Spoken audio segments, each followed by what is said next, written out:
With regard to the evolution of Homo sapiens, you have Charles Darwin in Science giving an explanation that it's because of the process of natural selection that the human beings have evolved. Now seems to be in contradiction with the Islamic belief that we are the children of Adam alayhi salam. Now how can this be reconciled? This is a very important question. No lecture of mine on this topic of Quran modern science is complete without this question. I've given this talk in various places, in Canada, in USA, in UK, in Saudi. Never is this topic complete, never is the question answer complete without this important question of theory of evolution. Charles Darwin. Sister posed the question, how can you reconcile the Quran with Darwin's theory of evolution? Sister, I have not come across any book which says fact of evolution. All the books say theory of evolution. There is no book I have come across saying fact of evolution. If you read the book by Charles Darwin, The Origin of Species, it says that Charles Darwin went on an island by the name of Calotropis on a ship named as HMS Beagle. And there he found birds pecking at niches. Depending upon the ecological niches they pecked, the beaks kept on becoming long and short. This observation was made in the same species, not in different species. Charles Darwin wrote a letter to his friend Thomas Compton in 1861 saying, I do not believe in natural selection, the word that you use. I don't believe in theory of evolution because I've got any proof. I only believe in it because it helps me in classification of embryology, in morphology, in rudimentary organs. Charles Darwin himself said that there were missing links. He didn't agree with it. He himself said that there were missing links. Therefore, if I have to insult someone, that if you were present at Darwin's time, this theory would have been proved right, trying to insinuate that he looks like an ape. It's a joke we make. The reason that this theory, in most parts of the world, it is taught as good as fact. You know why? Even I was in school, I learned about Darwin's theory. And even today they are taught. You know what the reason is, sister? The reason is because that if you analyze the church was against science previously. And you know the incidents that they sentenced Galileo to death. They sentenced Galileo to death. Why? Because he said certain statements in astronomy, etc., which went against the Bible, so they sentenced him to death, for which the Pope apologized now. So, when Charles Darwin came up with a theory which goes against the Bible, they didn't want any sufficient proof. An enemy of my enemy is my friend.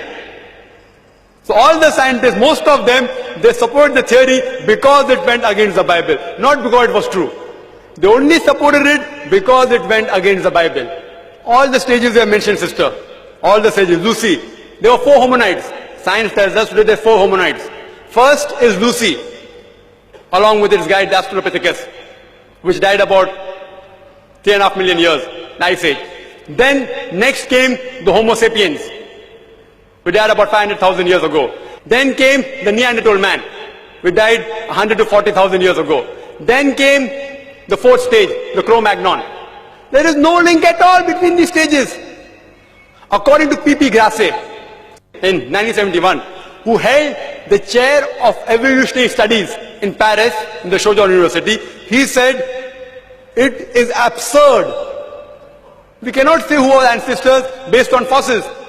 I can give you a list of hundreds of scientists and Nobel Prize winners who speak against Darwin's theory. Hundreds.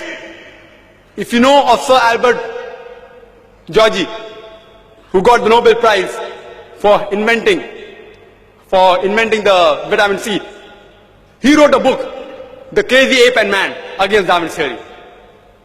Again, if you read Sir Fred Hoyle's works, he wrote several works against Darwin's theory. If you know about Rupert Stalbert, this person wrote a new theory of evolution against Darwin's theory. It's unthinkable. You cannot think that we are created from the apes. If you know of Sir Frank Salisbury, he was a biologist. He said it is illogical to believe in Darwin's theory. If you know about Whitemead, Sir Whitemead, he wrote a book against Darwin's theory. He was also a biologist. Several, you can give a list of hundreds. Today it is taught in the schools. Why? I told you. Media is in their hand. Otherwise, there is no proof at all. There are certain proofs at lower levels. An amoeba at lower species level, amoeba can change to paramecia. Quran does not say amoeba cannot change to paramecia. Quran does not say. If they have got proof, can be possible. It's not against the Quran. But there is no proof at all. People talk about molecular biology theory. They talk about genetic coding. According to Francis Crick, who's authority in this field, he said it is unimaginable. Again, if you do that ratio, the probability of one DNA forming from ape to human being is again 0. If I start calculating, I think we'll get bored again. You know the calculation I told you for one protein molecule? It is somewhat similar from one DNA.